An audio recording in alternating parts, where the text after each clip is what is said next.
If cockroaches keep appearing around your kitchen, especially in hidden corners and hard-to-reach areas, you may be surprised by how simple a homemade bait mixture can be to prepare. Today, I'm combining a few common household ingredients into one easy mixture and placing it where cockroach activity is most noticeable. Stay until the end, because the way these ingredients work together is the most interesting part. I'm starting with a completely clean mixing bowl. Now I'm bringing in baking soda. I'm using 2 teaspoons and adding them directly into the bowl.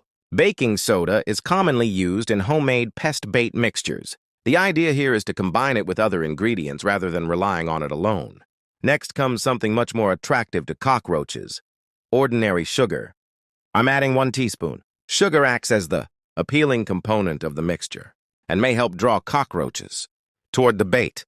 This is an important part of the formula, because a bait is only useful if the pest is actually interested in approaching it. Now I'm adding 1 teaspoon of finely ground black pepper. It brings a strong aroma to the mixture and changes its overall texture and smell. Rather than adding everything at once, I'm building the mixture gradually so each ingredient becomes evenly incorporated. The next ingredient is chili sauce. I'm adding a small amount to the bowl.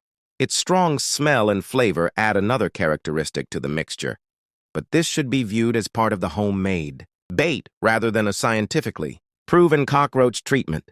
Now I'm bringing in dish soap. 1 teaspoon goes into the mixture.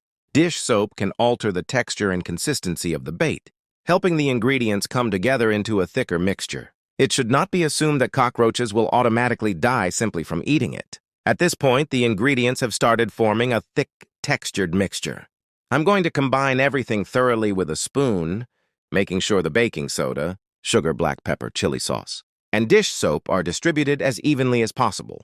And now there's one more ingredient I'm adding: white vinegar. I'm using 1 teaspoon and pouring it into the mixture carefully. As it comes into contact with the baking soda, you may notice some bubbling and foaming. That reaction happens because the acidic vinegar reacts with the alkaline baking soda. I'm mixing everything again until the texture becomes as consistent as possible. The goal is to create one combined mixture rather than leaving separate layers of ingredients in the bowl. Once everything is thoroughly incorporated, I'm transferring the prepared mixture into a small, suitable container. This makes it easier to place the bait, precisely where cockroach activity has been noticed. Now I'm taking the mixture around the areas where cockroaches are commonly seen, and such as suitable hidden corners, gaps, or other locations away from food preparation surfaces. I'm using only a small amount at each location rather than spreading the mixture everywhere. And now, the mixture is ready and placed exactly where cockroach activity has been noticed. What makes this homemade bait interesting is the combination of several simple ingredients working together. The sugar can help attract cockroaches toward the mixture, while the other ingredients change its smell, texture, and overall composition. If cockroaches are regularly appearing in the same areas, a strategically placed bait like this may help reduce their activity over time. For better results, keep your kitchen and surrounding areas clean. Remove food crumbs and spills, store food in sealed containers, keep moisture under control, and seal small cracks or entry points where cockroaches may be entering. So if you're looking for a simple and inexpensive homemade approach, this mixture can be a useful option to try alongside proper pest prevention habits. Give it some time, monitor the area, and pay attention to whether cockroach activity starts decreasing.